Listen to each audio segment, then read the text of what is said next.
Señor, te damos honra, gloria, alabanza y toda la exaltación. Eres digno de que nos coloquemos delante de tu presencia con un corazón quebrantado. Porque tú dices en tu palabra que al corazón contrito y humillado tú no desprecias, Señor.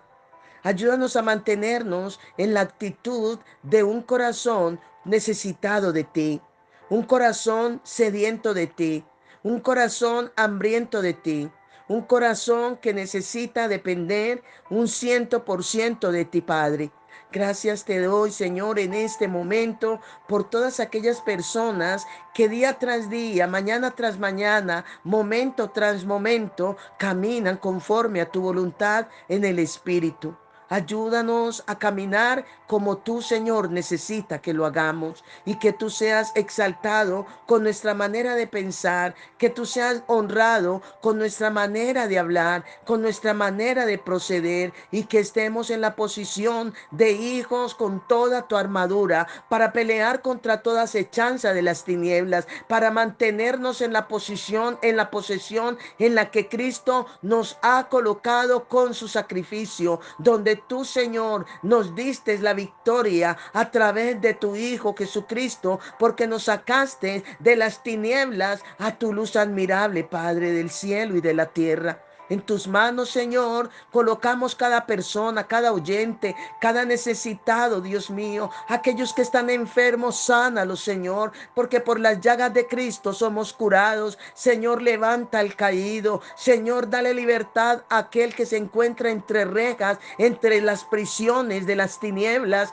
porque solamente en ti está el poder. Lo que para el hombre es imposible, para ti nada es imposible, todo es fácil, porque tú eres el Dios de toda carne. En tus manos, Señor, colocamos los hogares que están pasando momentos difíciles, momentos de tribulación, aquellos que están siendo perseguidos, aquellos que se están sometidos, Señor, a una u otra prueba. Señor, sácalos en victoria. Glorifícate como tú lo sabes hacer, con la bendición del Padre, la bendición tuya, oh Jehová de los ejércitos, que tú eres quien peleas por nosotros, tú eres quien vas delante de nosotros, Señor. Ten misericordia de aquellos que están pasando momentos difíciles, momentos donde creen que no van a salir de allí con la victoria, pero tú eres el Dios que nos da la victoria. Todo para tu honra, Padre, para la honra y gloria de Jesucristo tu Hijo y para la honra y gloria de tu Santo Espíritu. Amén, Señor,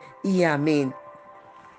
Reciban un cordial saludo, amigos, hermanos y ministros. Dice la palabra del Señor como advertencia y como mandato. El Señor no retarda su promesa, según algunos lo tienen por tardanza, sino que es paciente para con nosotros, no queriendo que ninguno perezca, sino que todos procedan al arrepentimiento. Pero el día del Señor vendrá como ladrón en la noche, en el cual los cielos pasarán con grande estruendo y los elementos ardiendo serán deshechos, y la tierra y las obras que en ella hay serán quemadas. Amigos, hermanos y ministros, Cristo está a las puertas. De pronto puedes decir, hace tiempos oigo decir que Cristo está a las puertas, pero dice su palabra que Él no retarda su promesa, sino que Él es paciente para con nosotros, no queriendo que ninguno se pierda, sino que todos procedan al arrepentimiento.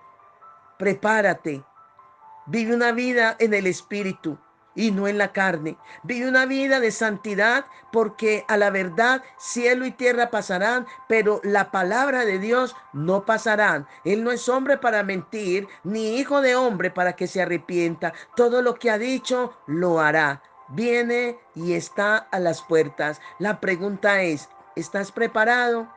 ¿Estás caminando conforme a tus deseos o caminas conforme a la dirección del Espíritu Santo? Aparte de este anuncio, quiero tratar con ustedes el tema sobre el quebrantamiento, teniendo en cuenta que las bendiciones y el tiempo de gloria que viene para ti depende de la actitud con C y de la aptitud con P. Todo depende de qué, de la capacidad que hay en ti y lo apto que estés para eso, y todo depende también del ejercicio y a lo que tú te entregues a todo lo que Dios te llamó a hacer. Qué fácil, qué interesante acercarnos a Dios para pedir bendiciones, pero estamos haciendo lo que el Señor nos mandó a hacer. Dice el Señor que en la iglesia de Cristo hay mucho pecado. No se trata de toda clase de pecado, porque es que fácil es juzgar al que fornica, fácil es juzgar al homosexual, fácil es juzgar al que está adulterando, pero los actos del corazón realmente no se tienen en cuenta como pecado. Pero hay muchos motivos incorrectos en el corazón de la gente, personas que se cuidan de adulterar, de fornicar, y eso es bueno. Pero no se cuidan de los motivos incorrectos del corazón, las raíces de amargura, la envidia, el chisme, la censura, el señalamiento, el juzgar a otros, etcétera, etcétera. Esos son motivos del corazón que son más peligrosos que lo que vemos con nuestros ojos solo a la vista. No es, no es claro para muchos y creen que no es de importancia los motivos que hay en nuestro corazón, el resentimiento, el odio, la amargura. Esos son motivos incorrectos del corazón y eso es pecado del cual tenemos que examinarnos todos los días, acercarnos con un corazón quebrantado, con un corazón humillado, para que sea nuestro Dios quien nos ayude a través del Espíritu Santo a salir de esa situación en el cual nos impide que con libertad y caminar en el Espíritu bajo la guianza del Espíritu Santo. En Mateo capítulo 26, el versículo del 36, y quiero que vayamos a leer Mateo capítulo 26, el versículo del 36 al 46, cuando nos está hablando de Jesús, nos habla de Jesús en el Getsemaní. Y aquí tan claramente cuando dice, entonces llegó Jesús con ellos, ¿con quién? Con sus discípulos, a un lugar que se llama Getsemaní y dijo a sus discípulos, sentaos aquí entre tanto que voy allí y oro. Y tomando a Pedro y a los dos hijos de Zebedeo, comenzó a entristecerse y angustiarse en gran manera. Entonces Jesús les dijo, mi alma está muy triste hasta la muerte, quedaos aquí y velad conmigo. Yendo un poco adelante, se postró sobre su rostro orando y diciendo, Padre mío, si es posible, pasa de mí esta copa, pero no sea como yo quiero, sino como tú. Vino luego a sus discípulos y los halló durmiendo y dijo a Pedro, así que no habéis podido velar conmigo una hora. Velad y orad para que no entréis en tentación. El espíritu a la verdad está dispuesto, pero la carne es débil. Otra vez fue y oró por segunda vez diciendo, Padre mío, si no puedes pasar de mí esta copa, sino que yo la beba, hágase tu voluntad. El término Getsemaní significa etimológicamente prensa de aceite. En el versículo 38, Jesús le expresa a los discípulos algo como, mi alma está muy triste hasta la muerte. Este texto en el griego dice, en el original dice, tengo una tristeza que me está causando la muerte. En el versículo 39, el término copa significa cáliz, significa sufrimiento, desde el punto de vista integral, espíritu, alma y cuerpo.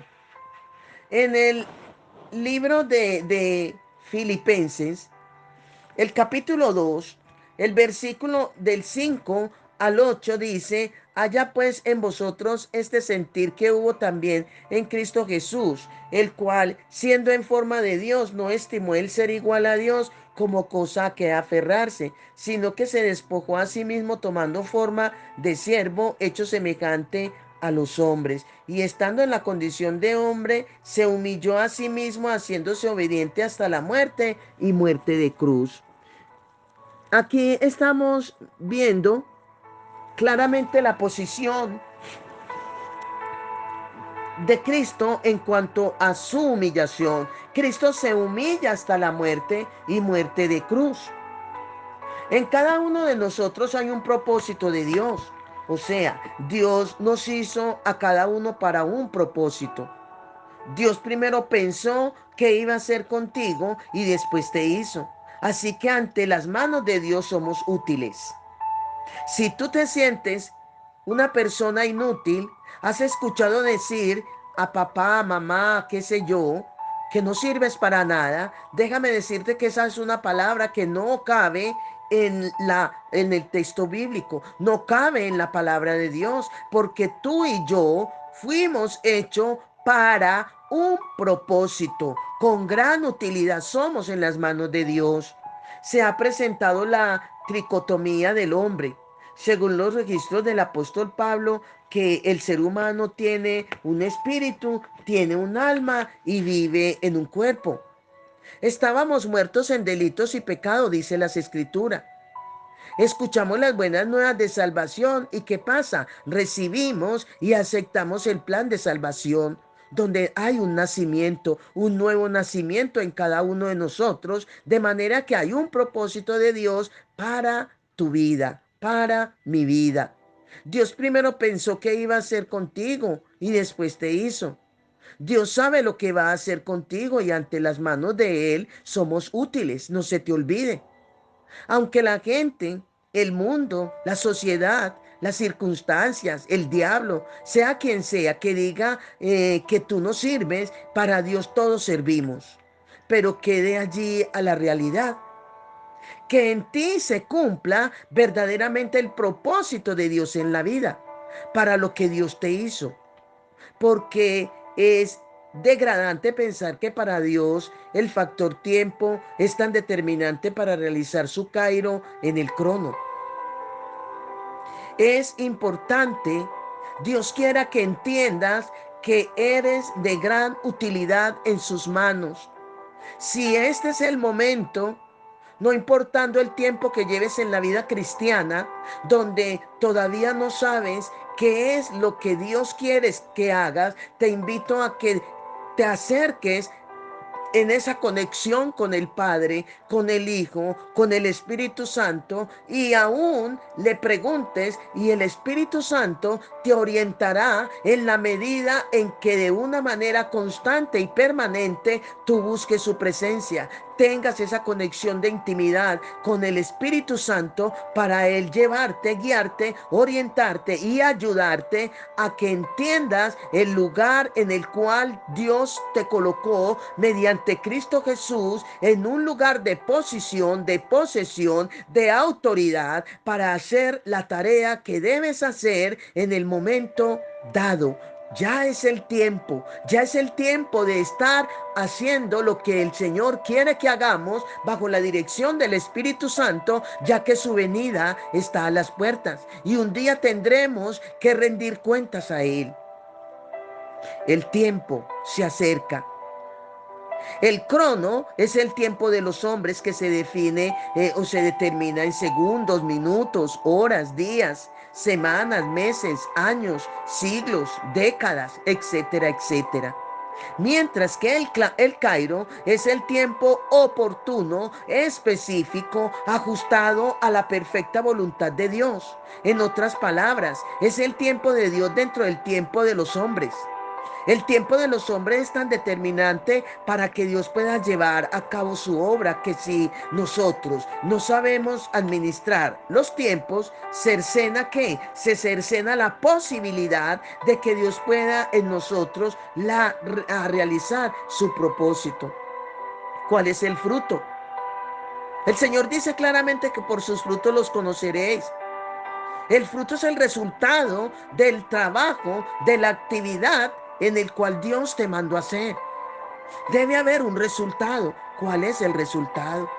Porque un día no muy lejano, también Dios te va a decir y me va a decir, como le dijo a Moisés, ¿qué tienes en tus manos?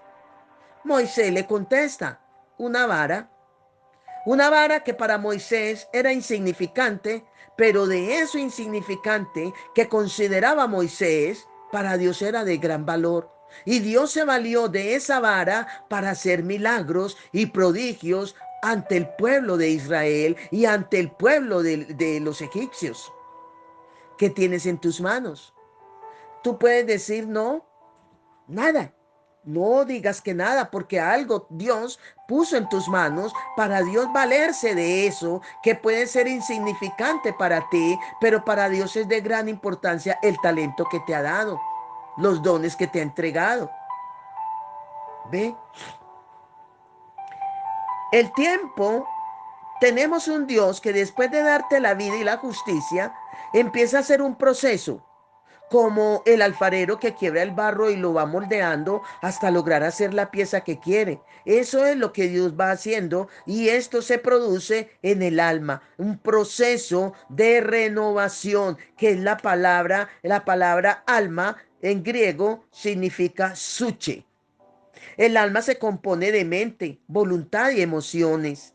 Muchas veces la gente, desconociendo la palabra, cree y está seguro y está segura que el alma es el corazón orgánico. No. La mente se compone, el alma, vuelvo a repetir, se compone de la mente, la voluntad y las emociones. La mente se compone de pensamiento, razonamiento, intelecto, lógica e imaginación. Cuando tú y yo nos acercamos al Señor, debemos de hacerlo con conocimiento de lo que somos en Cristo Jesús, la forma, la estructura que compone el alma. Cuando tú y yo nos acercamos desconociendo qué somos, cuáles son nuestros componentes, déjame decirte que son oraciones que hacemos incompletas. Y Dios quiere oraciones específicas. Saber que la mente la compone el pensamiento, el razonamiento, el intelecto, la lógica y las imaginaciones. Y que la voluntad se compone de intenciones, decisiones, propósitos, gustos y deseos. Que cuando tú vayas a orar por ti misma puedas conocer cuáles son tus estructuras, cuáles son tus aspectos físicos, tus aspectos espirituales, que puedas conocer qué compone el alma, qué compone la mente, qué compone en este momento la voluntad, qué componen las emociones. En las emociones donde está el estado anímico de los hombres que se activan a través de qué? De los sentidos físicos. Por lo que tú veas, lo sientes. Por lo que tú sientes, por lo que tú escuches, lo vas a sentir. O sea, la parte física, literalmente hablando, pero también la parte del alma, la parte espiritual, que tú conozcas de ti misma, de ti mismo, conozcas la parte espiritual de tu vida como tal y que puedas conocer qué compone la parte física o literal de tu cuerpo. Lo que Dios tiene que hacer en ti para lograr sus propósitos es renovar la mente, quebrantar la voluntad y canalizar las emociones. Después de conocer qué compone la mente, qué compone la voluntad y qué compone las emociones. El proceso de la significación del alma depende de la proporción directa de la entrega de tu voluntad. La voluntad es la facultad y la capacidad de decisión para determinar una acción. Debemos tomar en cuenta, amigos, hermanos y ministros, que el hombre está en posesión de una voluntad libre. Esto significa que tiene una voluntad soberana. Lo que él desaprueba no puede ser reforzado y a lo que se opone no debe ser impuesto. Hay libre decisión para actuar. La voluntad libre, ¿qué significa? Sencillamente significa que el hombre, tú y yo, podemos escoger o elegir lo que queramos. No es un juguete, el ser humano no es un juguete mecánico, no somos juguetes mecánicos que otros hacen funcionar. No es una especie de marioneta o títere que otros dirigen. Tú y yo somos responsables de todas nuestras acciones, de todos nuestros actos. La voluntad controla desde lo profundo de tu ser todas las cosas desde el interior o exterior, tuyo y mío. No es gobernada la voluntad automáticamente por una fuerza exterior, claro que no, sino que alberga un principio en lo endógeno por lo cual determina sus actos. Esto es el estado del hombre cuando fue creado por Dios. Fue hecho un ente moralmente libre con facultades. Esto fue muy claro cuando Dios le dijo al hombre: todo árbol del huerto podrás comer, mas del árbol de la ciencia del bien y del mal no comerás, porque el día que de él comieres, ciertamente morirás. Con esto Dios le estaba dando libertad. Tú y yo tenemos libertad para hacer lo bueno o lo malo. Libertad para seguir la senda de justicia, siguiendo las pisadas del maestro, o libertad para hacer las obras de las tinieblas. Pero déjame decirte que cualquiera de las decisiones que tomemos de seguir nuestra vida en esta tierra, habrán resultados y consecuencias. De la manera como Dios le expuso el mandamiento al hombre, fue libre, respetando Dios el libre albedrío del ser humano. Solo lo que Dios hizo fue persuadir, y le hizo una advertencia cuando le dice que de todo árbol podrá comer, pero de la ciencia del bien y del mal no comerá. Y le hace la advertencia que del el día que de él comiere, ciertamente moriría. Así sigue Dios actuando, donde nos hace ver el camino ancho. Hay un camino ancho y espacioso, y dice que por ahí van muchos a la perdición, pero hay un camino estrecho que son pocos los que siguen esa senda de justicia. Dios no obliga, sino que advierte. Dios no creó un Adán que fuese incapaz de pecar o programado para no pecar. Pues de haberlo hecho, el hombre sería una pieza mecánica. Dios le advirtió las consecuencias del pecado producto de la desobediencia, dándole un mandamiento. Sin embargo, la responsabilidad de escuchar o no se hallaba en el hombre. La decisión del hombre dentro de la voluntad. Dios, a causa de su justicia, no quería forzar al hombre a hacer lo que éste no quería hacer. Para que el hombre le obedezca a Dios, se requiere la voluntad de hacerlo, puesto que Dios nunca obliga, aunque él podía emplear muchos medios para hacer que el hombre acceda a su voluntad, pero es la ética de Dios, dejar que el hombre determine y haga su propia elección, porque de todo esto tendrá un día que rendirle cuentas a Dios. De todo lo que hacemos, un día tendremos que presentarnos ante el juez, que va a mirar y va a determinar como resultado de nuestros actos. Los resultados son los hechos, son las acciones, es el fruto. Por eso el Señor Jesucristo dijo: por el fruto, por los frutos los conoceréis, y por esos frutos vamos a ser juzgados.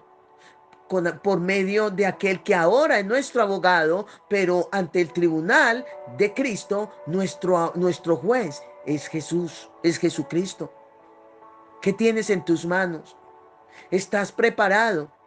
¿Tienes fruto como resultado del trabajo que te enviaron a hacer, para un día entregar esos resultados como hizo Jesús?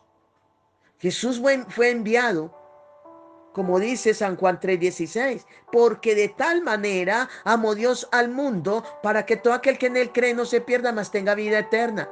Envió a Jesucristo a una misión ardua, una misión de entregar su vida a causa de darle la oportunidad Dios al hombre de la salvación.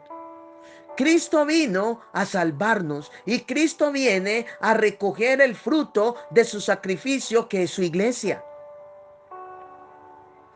Cada uno de nosotros sabemos lo que tenemos que abandonar, que vivimos comiendo. Muchas personas viven comiendo de las migajas que caen de la mesa. ¿Por qué? Porque no han querido abandonar o renunciar al pecado. La Biblia dice que Moisés renunció a los placeres temporales del mundo. todo lo que le ofrecía el faraón, lo que le ofrecía el trono. Rehusó y puso su mirada en el galardón, en el cual es Cristo. Y si Moisés puso su mirada en Cristo, que todavía Jesucristo no había aparecido en escena, ¿cuánto más nosotros que estamos posicionalmente sentados a la diestra del Padre juntamente con Él, con Cristo? La voluntad es tan determinante, amigos, hermanos y ministros, en la vida de un hombre, en tu vida y en mi vida, que la Biblia dice que Jesús tuvo que aprender la obediencia, cediendo su voluntad. Dice, aunque era hijo, por lo que padeció, aprendió la obediencia, según Hebreos 5:8. Debemos tomar en cuenta que Jesús como verbo sabía que era la obediencia, pero no sabía lo que era obedecer. Eso fue lo que aprendió al experimentar la obediencia, entregando la voluntad, según lo que leímos allí en Mateo capítulo 26, versículo 39 al 42. También está registrado en Lucas 22, 42, cuando Jesús allí orando en el Getsemaní dice, Padre mío, que no se haga mi voluntad, sino la tuya. Si es posible, pasa de mí esta copa. En otras palabras, Señor, si no hay necesidad de que yo tenga que ir a la cruz, entonces haz lo que tú creas necesario. El obedecer es fácil cuando no se confronta la voluntad, cuando no se pone en riesgo el abandono de lo que más deseamos. Pero qué fácil para ti sería que Dios te pidiera que hicieras lo que te gusta hacer, ¿verdad? Y qué fácil sería que Dios te pida que dejes lo que tú no quieres hacer. Pero lo duro es hacer lo que Dios te pide, que renuncies a lo que tú más quieres hacer y que hagas lo que nunca te guste hacer. Los momentos más decisivos para Jesús en cuanto a la obediencia, se dieron en el Getsemaní, decisiones que aunque él no quería, tenía que tomar. No fue bajo presión, sino que sencillamente fue bajo persuasión. Dios persuade, mas no impone, mas no subyuga. Y cuántas cosas por eso Jesús dice, cuando él expresa que el que no se niegue a sí mismo y tome su cruz no es digno de él. ¿Qué significa? Abandonar lo que nos gusta, pero va en contra de los principios de la palabra. Cuando Jesús dice en su más íntimo deseo, él no quería, los momentos más decisivos para Jesús en cuanto a la obediencia se dieron en el Getsemaní, en su más íntimo deseo. Estaba que Jesús quería evitar la copa, que significa sufrimiento, equivale a sufrimiento integralmente, aunque la copa implicaba un sacrificio, era más importante ceder a Dios su voluntad y entrar en obediencia. ¿Quién? Jesús. Esto nos hace acordar cuando leemos el sufrimiento integral de Jesús en el Getsemaní. Entonces tomar valor el tomar valor este pasaje, o toma valor más bien el pasaje cuando dice, el que quiere ser mi discípulo, toma su cruz y sígame. Y el término en el original dice, tome su madero, su estatua, madero o cruz significa estauron. Toma su madero, el que no tome su madero, el que no tome su estauron y me sigue, no es digno de mí. Por eso se dice que el obedecer es fácil cuando no se corren riesgos, cuando no hay nada el cual haya que renunciar, es muy fácil. Qué fácil es la obediencia que implica la entrega de la voluntad, renunciando a lo que más deseamos, a lo que más anhelamos, a lo que más queremos. ¿Es fácil? No. La obediencia tiene tanto valor cuando se pierde todo para ganarlo a Él.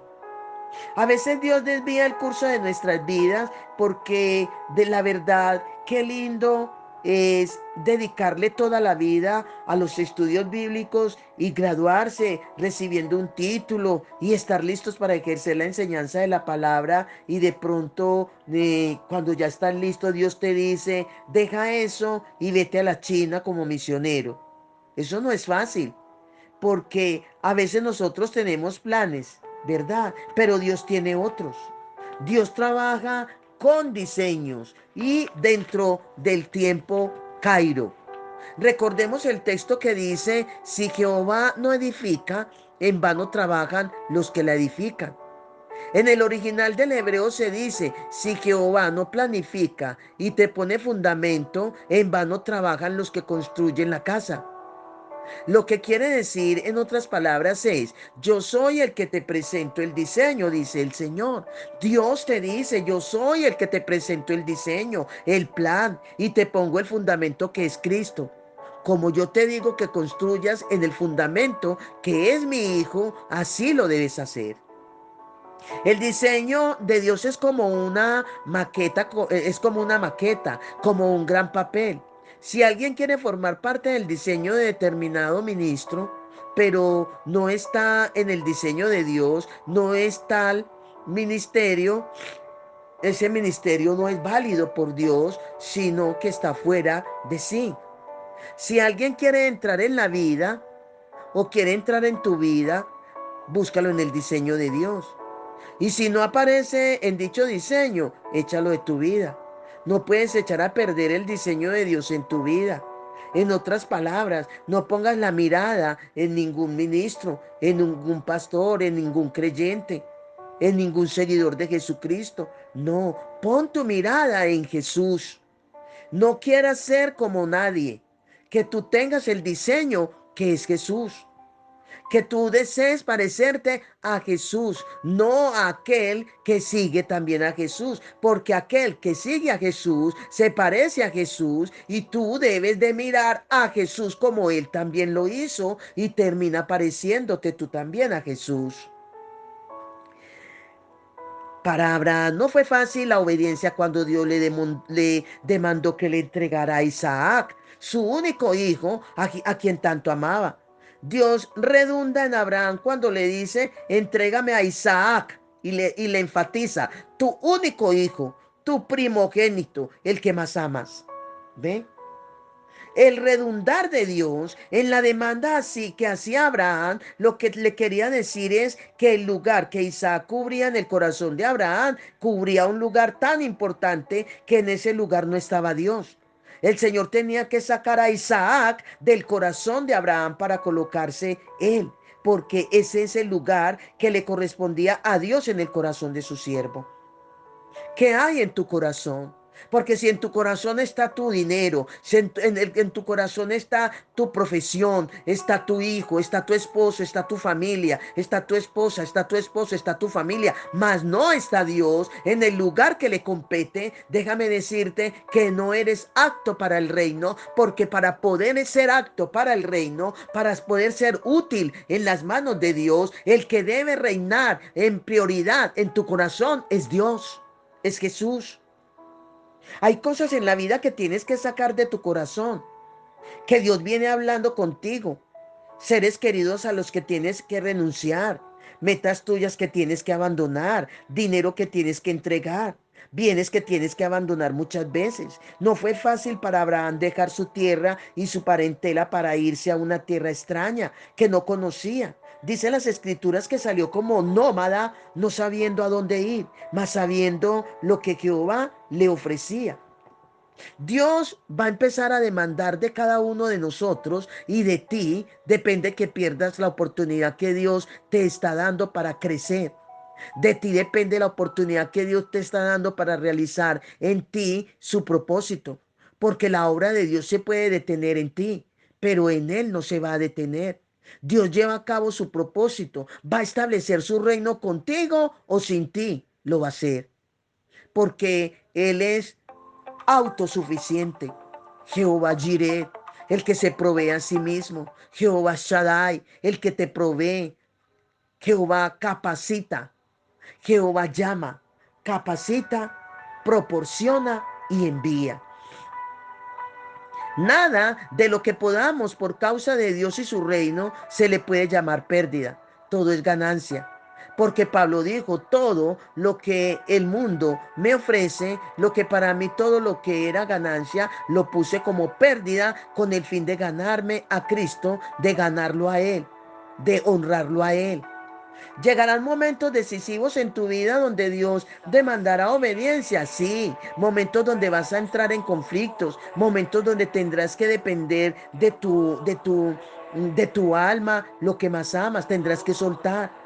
Momentos donde tendrás que soltar bienes, posición, el ser amado por esta causa. Para que esos momentos lleguen, si no hay un quebrantamiento en ti, que es lo que tiene que ver con la voluntad, te garantizo que dirás, no, no iré, porque hay cosas que hay que abandonar. De pronto tus manos están vacías porque no has querido soltar para poder recibir. Sabemos que la voluntad se compone de decisiones, de intenciones, de propósitos, de gustos y deseos. Todas estas cosas tienen que ser quebrantadas después de Dios santificar el alma. Podríamos preguntar, ¿qué es quebrantamiento?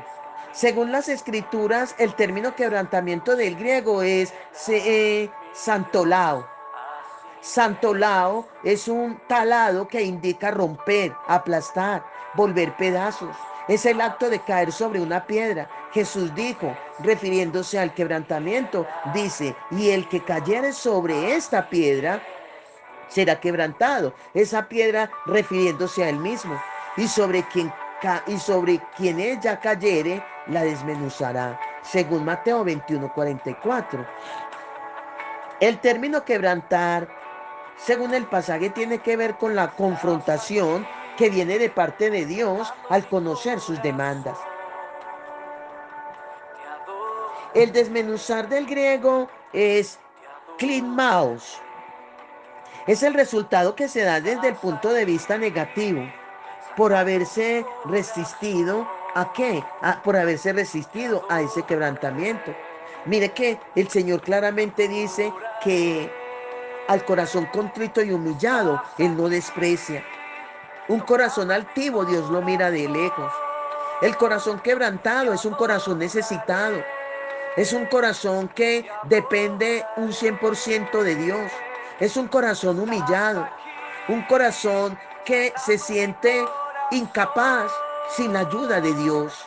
Ese es el corazón quebrantado y ese es el que el Señor sencillamente quiere que tú y yo tengamos presente, porque también dice claramente su palabra que el Señor está en las alturas y está en la santidad, pero con el quebrantado y humilde de corazón. El Señor no está lejos, no. Hermanos, el Señor está más cerca de lo que tú y yo creemos o nos imaginamos. El Señor está en el corazón rendido. El Señor está en un corazón contrito. El Señor está en un corazón necesitado de Él, en un corazón que tenga hambre y sed de justicia. Ese es el corazón quebrantado. Continuaremos hablando de este tema sobre el quebrantamiento y continuaremos hablando sobre la voluntad, que es uno de los componentes del alma que debemos de tener muy, pero muy en cuenta. Así que te animo a que es hora, el tiempo está cerca, es hora de rendirnos, es hora de trabajar hace rato para el reino. Es hora de acumular tesoros en el reino de los cielos, donde ni la polilla ni el orín corrompen, dice su palabra. Es hora de caminar en el Espíritu y desechar todos los deseos de la carne.